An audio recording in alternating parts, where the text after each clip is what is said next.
ঘোষক জিয়া, মুক্তিযুদ্ধের নায়ক জিয়া, আজকের এই দিনে জিয়া তোমায় মনে পড়ে, স্বাধীনতার ঘোষক জিয়া, মুক্তিযুদ্ধের নায়ক জিয়া, রণাঙ্গনের নায়ক জিয়া, লাল সবুজের পতাকায় জিয়া তোমায় দেখা যায়, আজকের এই দিনে জিয়া তোমায় মনে পড়ে, জিয়ার সৈনিক এক হও লড়াই করো, কে বলে রে জিয়া নাই, জিয়া সারা বাংলায়, টেকনাফ থেকে তেতুলিয়া সবাই বলে জিয়া জিয়া, জিয়ার সৈনিক, জিয়ার সৈনিক,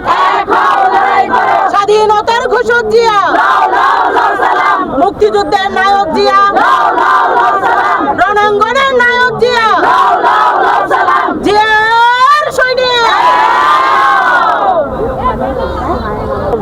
হ্যাঁ, বিএনপির ভারপ্রাপ্ত চেয়ারম্যান জনাব তারেক রহমান তো ডিসেম্বরের 25 তারিখে আসতেছে, এই বিষয়ে আপনি কিছু বলবেন? ধন্যবাদ।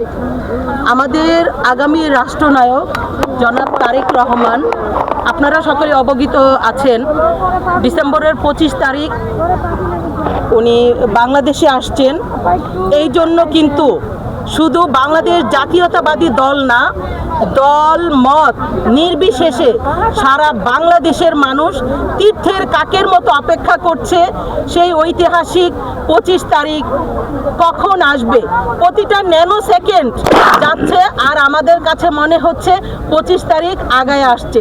আমাদের সকলের মনে এবং বাংলাদেশ জাতীয়তাবাদী দলের প্রতিটা কর্মীর মনে সেই আগাম দিচ্ছে, আনন্দের দোলা দিচ্ছে যে আমাদের আগামী রাষ্ট্রনায়ক জনাব তারেক রহমান, যে কিনা ফেসিবাদী সরকারের হাতে জর্জরিত নির্যাতিত হয়ে 17 বছর আগে দেশের বাহিরে চলে গিয়েছিলেন, উনি আবার ওনার এই জন্মভূমি মাতৃভূমি স্বদেশে পদার্পণ করবেন ইনশাল্লাহ। আমরা সকলে আশাবাদী এবং তার সেই আশারকে আমরা স্বাগত জানানোর জন্য সারা বাংলাদেশ থেকে এই ঢাকা শহরের মানুষ যে আসবে, মানুষের যে একটা ঢল, সেই যে আনন্দ, সেই আনন্দটাকে আমি আসলে এখনই উনি আসার আগ মুহূর্তেই সেটাকে রিয়ালাইজ করতে পারছি।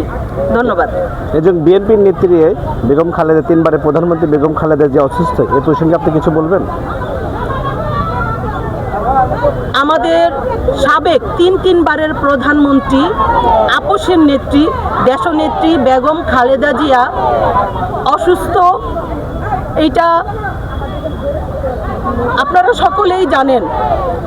বিগত এই স্বৈরাচার ফ্যাসিস্ট ভোটচোর জালিম সরকার, যে কিনা একটা মানুষের মৌলিক 5টা চাহিদার মধ্যে চিকিৎসাও তার একটা চাহিদা, সেই তার মৌলিক অধিকার থেকে তাকে বঞ্চিত করেছে, যার জন্য কিন্তু আমাদের সাবেক 3 বারের প্রধানমন্ত্রী আপসীন দেশনেত্রী বেগম খালেদা জিয়া চিকিৎসার অভাবে উনি তিলে তিলে অসুস্থ হয়ে পড়েছিলেন। আপনারা সকলেই জানেন কিছুদিন আগে উনি মারাত্মকভাবে অসুস্থ ছিলেন। আলহামদুলিল্লাহ উনি আগের চেয়ে অনেকটা সুস্থ। সারা বাংলাদেশের মানুষে তার জন্য দোয়া করেছে। শুধু সারা বাংলাদেশের মানুষ না, পৃথিবীর দেশনেত্রী বেগম খালেদা জিয়াকে যতজন জানে চিনে প্রত্যেকেই ম্যাডামের জন্য দোয়া করেছেন এবং আল্লাহ সকলের দোয়া কবুল করেছেন। ইনশাল্লাহ উনি আগের চাইতে অনেকটা সুস্থ। উনি তো শুধু বিএনপির নেত্রী না, উনি সারা বাংলাদেশের নেত্রী। সারা বাংলাদেশের নেত্রী। এই বিষয়ে কিছু বলবেন?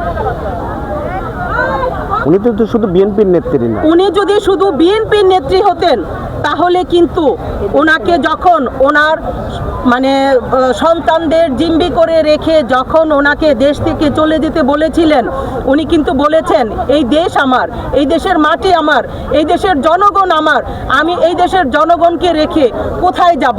সেদিন থেকেই কিন্তু প্রমাণিত হয়েছে উনি আসলে শুধু একজন বিএনপির নেত্রী না, উনি এই দেশের জনগণের, এই দেশের মাটির নেত্রী। এই জন্যেই উনি আমাদের ছেড়ে কোথাও যাননি। আপনার পরিচয়টা? আমি সালেহা আক্তার, বাংলাদেশ জাতীয়তাবাদী মহিলা দলের অর্গানাইজিং সেক্রেটারি, ঢাকা মহানগর দক্ষিণ। ধন্যবাদ।